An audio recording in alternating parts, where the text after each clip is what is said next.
Little Guy, written by Sjanevardsson. Sarah followed the trail. Droplets of what she was certain was blood. Something small, she guessed. It turned out to be somebody with a little cut or a bloody nose walking slow. She'd been embarrassed, but that wasn't likely. The trail led into the upturned cardboard box at the end of the alley. It was the half of a strange footprint, paw print really, on the flap of the cardboard that lay outside the box. She couldn't identify it. Not dog, or cat, or rat, or raccoon, or opossum. Sarah waited for a minute, listening for sounds of life from the box. She heard a small rustle in the box. "I'm not going to hurt you," she said in a soft voice. "I'm just going to sit here and share my cupcake with you." She found the least nasty spot on the ground near the box to sit with her back to it. It would stain her jeans, but they were washable and at worst replaceable. Humming a soft lullaby, she pulled a small bite off the oversized cupcake and put it in the flap of the box. "I'll share with you since I can't eat one of these by myself," she sang. From the corner of her eye, she saw a furred hand reach out and snatched back a piece of cupcake. Maybe it was a raccoon with a deformed foot. She continued to hum and put another piece on the edge of the box. With each one, she put the piece closer to herself. But the little thing's legs weren't long enough to reach it. It stretched itself out of the box to grab a bite before retreating. Each time the delay between grabbing and retreating grew in tiny increments. What she saw wasn't any animal she could identify. It looked a bit like a long-legged ferret with the color of orange tabby cat, with a puffy tail and almost monkey-like hands. She held a piece of cupcake out for the creature, hoping that it wouldn't switch to biting and nip her fingers. Instead, the tiny hand grabbed it, and she could feel how it had opposable thumbs on both sides of its hand. One of the 3 fingers rested on a thumb before it took the piece. Sarah put a piece in her palm and laid her hand on the ground. The creature stepped up and grabbed her thumb with one of its hands, while the other took the proffered cake. Instead of backing off, it ate the piece with the needle-like teeth in its short snout, then held its empty hand up, palm up. 6 digits, 2 of them opposable, and a palm that reminded her of a toddler's hand, with none of the small lines that hands acquire over time. She set a piece of frosting on the outstretched hand. The creature was visibly frightened, but warming up to her. It stood on its hind legs and took a wobbly step towards her before stumbling. Sarah wasn't thinking about maintaining the calm at the moment. Her instincts took over. She caught the falling creature and scooped it into her lap. "Are you okay, little one?" Its fur was silken and softer than anything she'd felt. It was damp despite the lack of rain for days. It stiffened for a moment. Sarah thought she'd just messed up and the little critter would run away to never trust her again. Her fears were unfounded, however, as the creature relaxed, grabbing her shirt with 3 of its monkey-handed feet. The 4th had a cut in its palm. "Oh, you poor baby. That must hurt. Will you let me take care of you?" The creature turned its large brown eyes to hers. When she looked into them, she could tell there was intelligence behind them. The creature curled its tail over itself like a blanket, and she felt its racing heart slow, and its breathing relax. It still had a death grip on her shirt, but was sound asleep. She rose to her feet as smoothly as she could, trying not to jostle the sleeping creature. It had a faint scent of cinnamon she'd first assumed was something her clothes had picked up in the bakery.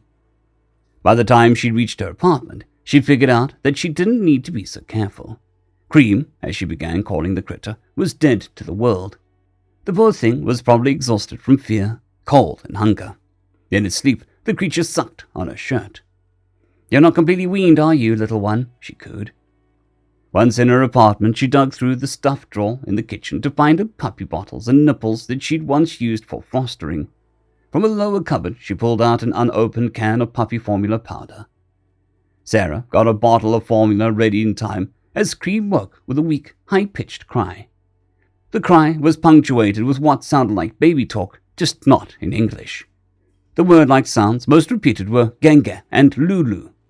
It took a few tries, but Sarah got Cream to latch on. The puppy formula seemed to be a big hit. She cooed at the little creature, and she cradled it like a baby. As it drank, it finally relaxed its grip on her shirt and settled into the crook of her arm. Cream started to drift off again and dribbled some milk. Sarah pulled the bottle away and wiped the little face. Cream reached for the bottle. "Lulu! Lulu!" Sarah held the bottle. Lulu, milk, she gave it back to Cream, who held onto it with 3 hands and made soft coos while drinking. After the furry child emptied the bottle and fell into a boneless sleep, Sarah pulled the first aid kit from the drawer of the coffee table beside her. She cleaned the wound on Cream's paw with a cotton ball. Cream's eyes opened. I'm sorry, Cream. I'm sorry, little guy. Sarah decided the creature, whether female or male, was a little guy. Sarah's here. I'll take care of you. You're going to be okay. Cream grabbed Sarah's sleeve and babbled some ending with Sarah. Yes, Cream. I'm Sarah. She placed the smallest band-aid she had over the wound and gave it a little kiss. Well done. Cream crawled up and grabbed Sarah's shirt again, laid its head on Sarah's chest, and cried, Gaga, Gaga, Gaga, Sarah. Sarah rocked the poor creature back to sleep. Rather than risking waking the sleeping Cream, she lay on her bed without undressing. A few hours later, she woke with the crying creature begging again for Lulu. She prepared a new bottle and fed the hungry, tired creature and rocked it back to sleep. The armchair was comfortable enough and Sarah drifted off herself. The sound of something scrabbling at a window woke her. She turned on the lamp to see a larger version of Cream standing on the flower box outside of the 3rd-story window. It looked like an adult version of Cream, wearing a utility belt around a baggy jumpsuit, out of the back of which a tail was at least 3 times fluffier than Cream's twitched. Cream woke and screamed out, Gaga, Gaga, Sarah, Gaga. Sarah opened the window and the creature stepped in. Despite the obvious terror in its eyes, the concern for the child was obvious. Oh, is Gaga your mama? Sarah asked. She sat down on the floor and put herself on eye level with the standing creature, and Cream climbed down and into the arms of the waiting creature. Dren, the creature dressed the child in a similar garment to its own. It held the child and pressed a button on the box on the belt. The creature's voice was high, and it was repeated from the box in English. Where did you find my child? I followed a trail of blood droplets and found this poor little guy hiding in a box in an alley. You didn't eat him, the creature said through the translator. Eat what? Why would I do that? Cream began babbling again, and the translator picked up parts of it. Sarah recognized the sounds of log, gege behind the translation of mama, and Lulu behind yummy. Mama, mama, Sarah, ouch! He held up a bandaged foot for her inspection. Yummy, Sarah. You tended his wound and fed him? Of course. I wasn't going to let the little guy suffer. Sarah leaned back. Why would you think that I would eat him? I've studied how you eat other creatures. You are eaters of meat. You also keep companion animals that are eaters of meat, some of which will kill animals for you and bring them to you. As she started to relax, Cream let go of her and returned to Sarah to sit on her lap. She stiffened for a moment, then relaxed again as Sarah cooed at the child. No one could eat you, she said. You're too cute. Besides, it's not like we just eat any meat. We've been breeding animals for thousands of years to get the temperament and meat or milk quality we want. As far as animals hunting for or with us, yeah. In some places that still happens, but if you're talking about cats, they do that because they think they're helping somehow.